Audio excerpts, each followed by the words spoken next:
Bismillahirrahmanirrahim.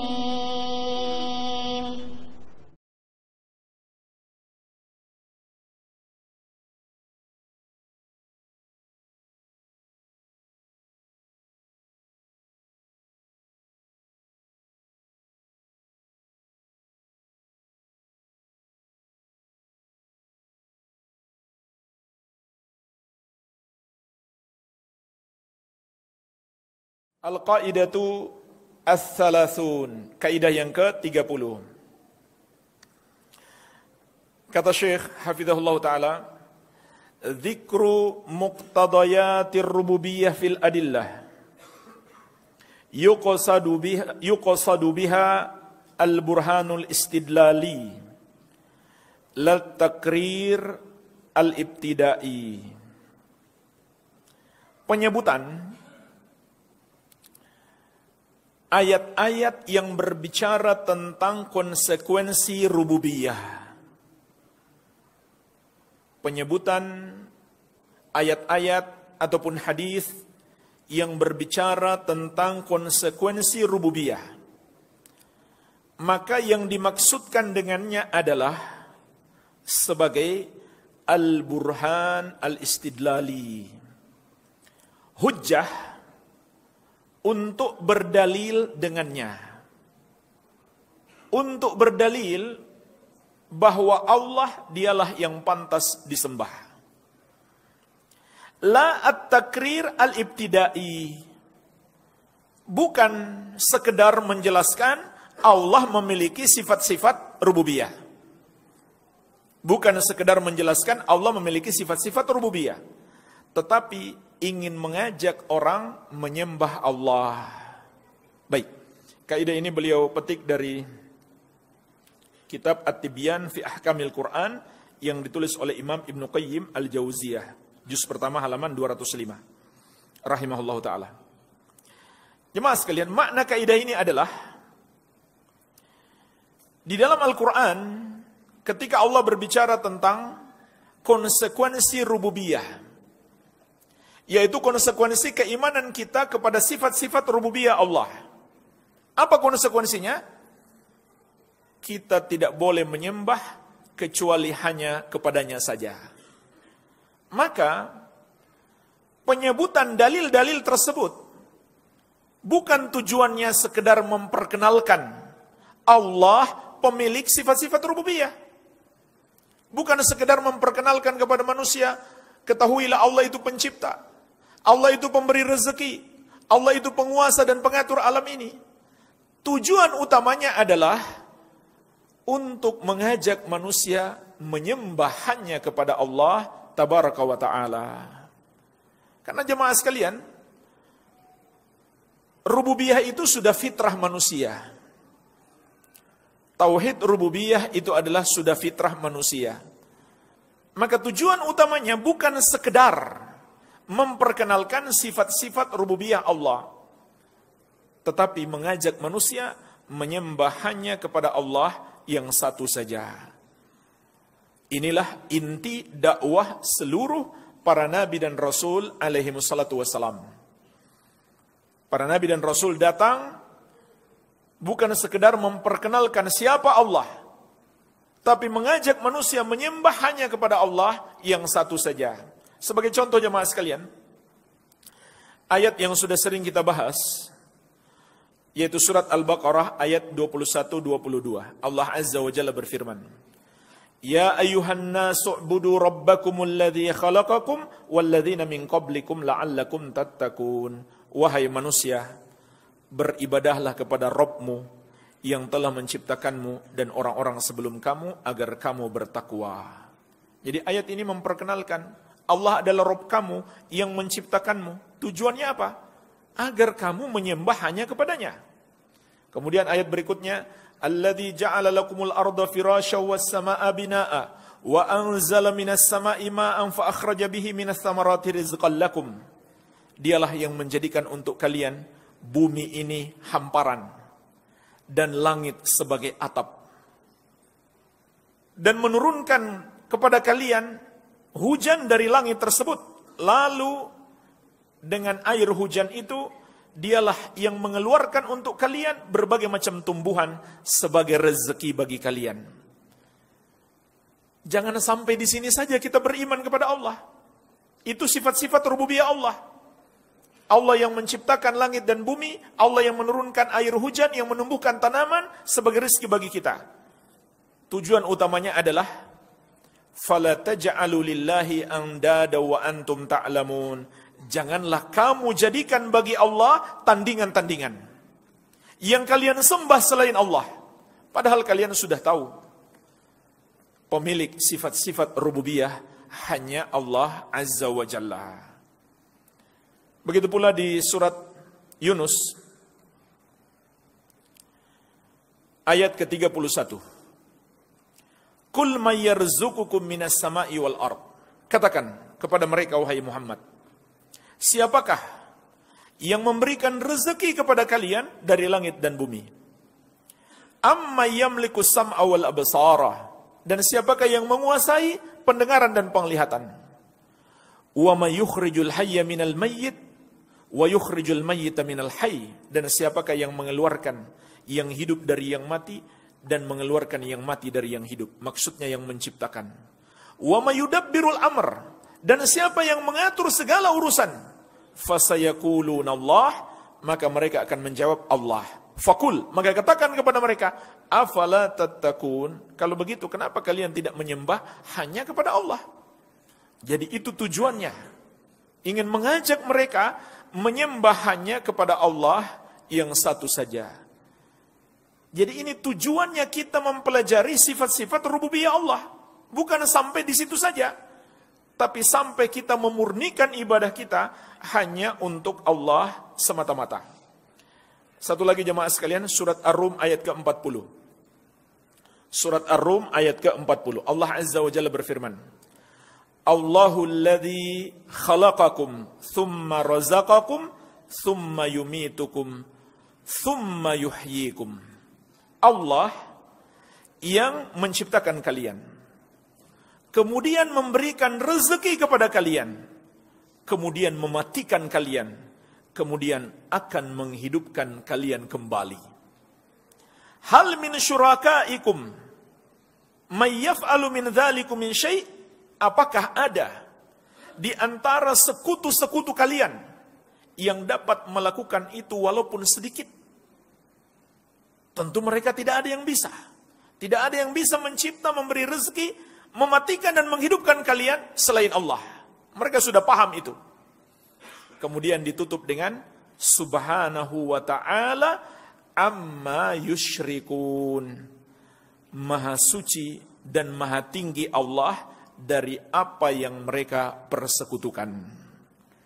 Jadi ayat ini mengajak kita mentauhidkan Allah dalam peribadahan. Bukan sekedar meyakini Allah pencipta, pemberi rezeki, yang mematikan dan menghidupkan. Tidak ada gunanya kita mengimani Allah itu pencipta, Allah itu maha kuat, Allah maha tinggi, maha besar, Allah yang memberikan rezeki, tapi kitanya menyembah kepada selain Allah. Tapi kita membenarkan peribadahan kepada selain Allah. Kita tidak anggap salah orang yang menyembah kepada selain Allah. Itu nggak ada gunanya. Kita juga harus meyakini tidak ada yang berhak disembah kecuali Allah. Semua yang disembah selain Allah adalah batil, tidak benar. Jadi jemaah sekalian, kesimpulannya Syekh ingin menjelaskan kepada kita, puncak daripada tauhid adalah la ilaha illallah. La ma'budu haqqun illallah. Tidak ada yang berhak disembah kecuali Allah Azza wa Jalla. Walhamdulillah, semoga bermanfaat. Wabillahi taufik.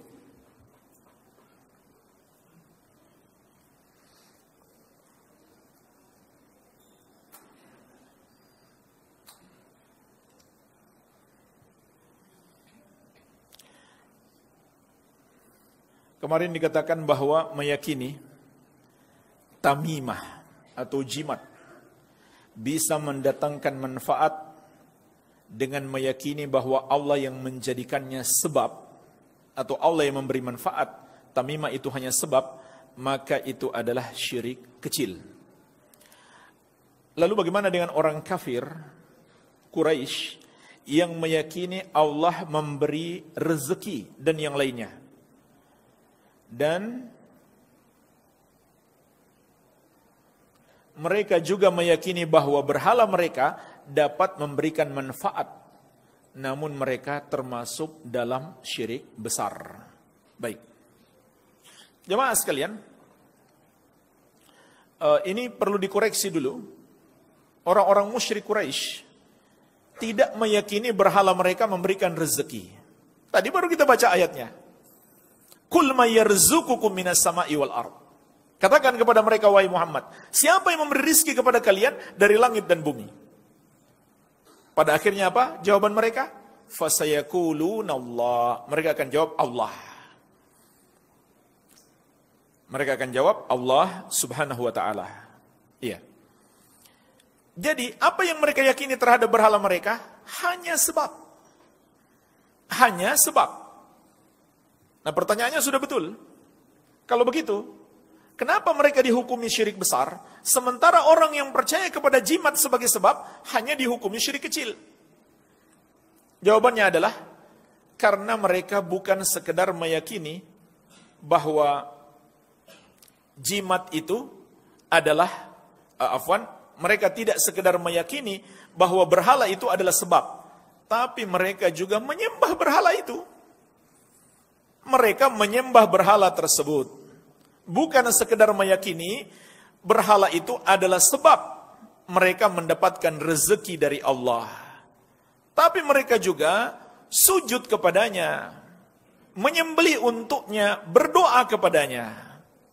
Tentu nggak sama dengan seorang muslim. Dia sujud kepada Allah, dia tidak sujud kepada jimat. Dia berdoa kepada Allah, dia tidak berdoa kepada jimat. Dan dia meyakini jimat itu hanya sebab, Allah yang menolong dia, bukan jimat. Jimat hanya sebab. Maka itu adalah syirik kecil karena dia muslim. Tapi kalau dia meyakini bahwa jimat itulah yang melindungi dia, bukan Allah Subhanahu wa ta'ala, maka dia lebih parah daripada kafir Quraisy. Dia lebih parah daripada kafir Quraisy. Kafir Quraisy masih yakin kepada Allah. Makanya jemaah sekalian, di kondisi genting, mereka buang semua keyakinan mereka terhadap berhala-berhala. Karena mereka yakin ini kondisi genting, nggak ada lagi yang bisa selamatkan kecuali Allah. Sebagaimana kata Allah, فَإِذَا رَكِبُوا فِي الْفُلْكِ دَعَوْا اللَّهَ مُخْلِصِينَ لَهُ الدِّينَ فَلَمَّا نَجَّاهُمْ إِلَى الْبَرِّ إِذَا هُمْ يُشْرِكُونَ. Ketika mereka naik kapal, yaitu mereka takut tenggelam, maka mereka berdoa kepada Allah dengan memurnikan semua ibadah mereka hanya untuk Allah. Namun, ketika Allah selamatkan mereka sampai ke daratan, tiba-tiba kembali mereka mempersekutukan Allah. Jadi saat-saat genting seperti itu, orang-orang kafir betul-betul meyakini tidak ada lagi yang bisa menyelamatkan mereka kecuali Allah. Bayangkan dengan sebagian orang yang mengaku muslim hari ini. Ketika dapat musibah, bukannya taubat, bukannya sadar, dia masih bahkan bertambah perbuatan syirik yang dia lakukan. Bahkan mereka bilang, kemarin kayaknya sesajennya nih kurang. Makanya terjadi musibah. Jadi dia lebih parah daripada orang-orang musyrik jahiliyah dahulu. Kalau dia meyakini benda-benda yang bisa melindungi dia, yang bisa menyelamatkan dia, bukan Allah Azza wa Jalla. Baik, jadi beda ya.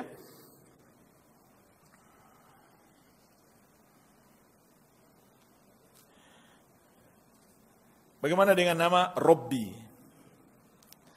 Apa bisa diasumsikan artinya Tuhanku? Mungkin cara bacanya beda ya. Kalau diarabkan jadi beda. Jadi Robbi, ya kan? Bacanya Robbi. Tapi kalau di Indonesia kan ya jadi sama. Maka lebih baik dihindari. Lebih baik dihindari. Ini di satu sisi. Dan di sisi lain, saya kira itu bukan nama yang Islami. Tapi nama khusus orang-orang Barat yang umumnya mereka adalah orang kafir. Umumnya mereka adalah orang kafir. Iya. Dan juga mungkin menjerumuskan orang memanggil dia seperti panggilan kepada Allah, yaitu Rob. Ya kan? Rob kemana Rob? Iya. Jadi kan persis seperti panggilan kepada Allah, Rob. Iya. Jadi ini sepatutnya dihindari. Iya. Manakah yang harus saya dahulukan? Apakah berbakti kepada orang tua atau kerja di luar kota, sedangkan orang tua saya sendiri di kampung? Tetapi ada teman saya yang mengatakan kerja saja di luar kota. Maka dari ini saya bertanya, kalau orang tua butuh kehadiran kita di rumah, ini pertama, orang tua butuh kehadiran kita di rumah, maka tentu hendaklah kita tetap di rumah, jangan ke kota. Tetaplah di rumah, di desa bersama orang tua kita. Ini yang pertama. Yang kedua, lebih-lebih lagi, kalau orang tua kita memerintahkan kita untuk tetap di desa, maka wajib bagi kita untuk taat kepada perintah orang tua kita. Iya. Karena perintah orang tua selama tidak bertentangan dengan syariat, wajib untuk ditaati.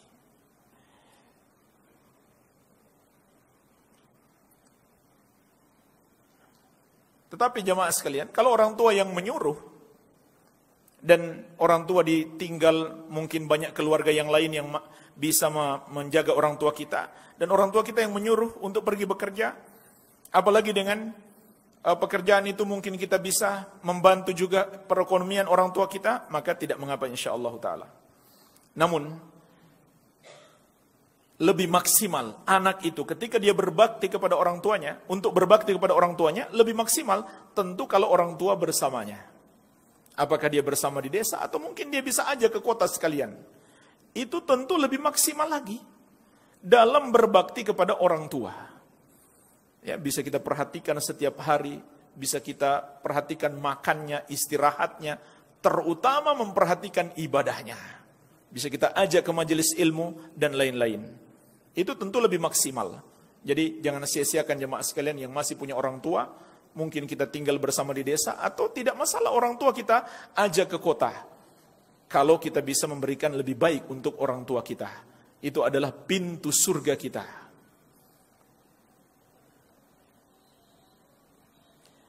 Sudah masuk isya ya jemaah sekalian. InsyaAllah kita lanjutkan di pertemuan yang akan datang. Semoga bermanfaat. Lebih dan kurangnya saya mohon maaf. Wabillahi taufik. Subhanakallahumma bihamdik. Asyhadu an la ilaha illa anta. Astaghfiruka wa atubu ilaik. Wa sallallahu ala nabiyina Muhammadin wa alihi wa sallam.